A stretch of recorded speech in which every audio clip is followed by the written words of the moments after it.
Another lawyer for the National Inquiry into Murdered and Missing Indigenous Women and Girls has resigned. Iqaluit lawyer Joseph Murdoch Flowers sent a short email to reporters on Tuesday morning saying he was no longer with the inquiry. "I have resigned from the inquiry," said Murdoch Flowers. "I will not comment further." Murdoch Flowers is the third lawyer to leave the inquiry in the last 2 months. Lawyer Karen Snowshoe tendered her resignation this month and it will take effect at the end of December. Former MMIWG lead lawyer Susan Velo left in October.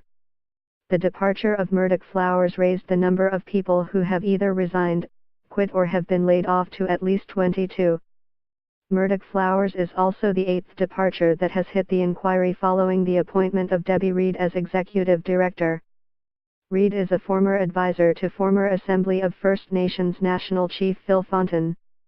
Reed's appointment followed the resignations this summer of former Inquiry Commissioner Marilyn Poitras and former Executive Director Michael Morrow.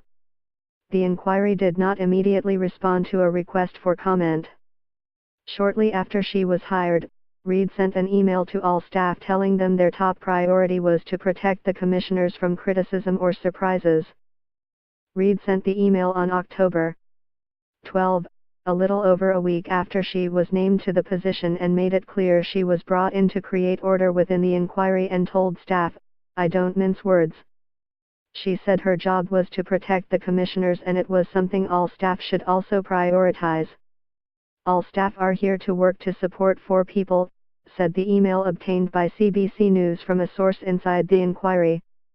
"All focus of staff must be to ensure that our commissioners are not exposed to criticism or surprises and that they are fully confident that we have their backs." Debbie Reed, a former advisor to Assembly of First Nations National Chief Phil Fontaine, was named the new executive director of the National Inquiry into Missing and Murdered Indigenous Women and Girls on October 6, 2017, Debbie Reed/LinkedIn. 3 fired staffers recently went public with criticism of the inquiry, saying they faced a toxic, high-pressure work environment with long hours and little support. An internal inquiry source, who requested anonymity, said Reed repeatedly tells staff at meetings that their job is to support the commissioners. "I thought the National Inquiry was created to honor and investigate MMIWG," the source told CBC News. "I thought it was going to be a safe space for families and survivors. Instead, it's become about self-image and protecting the commissioners."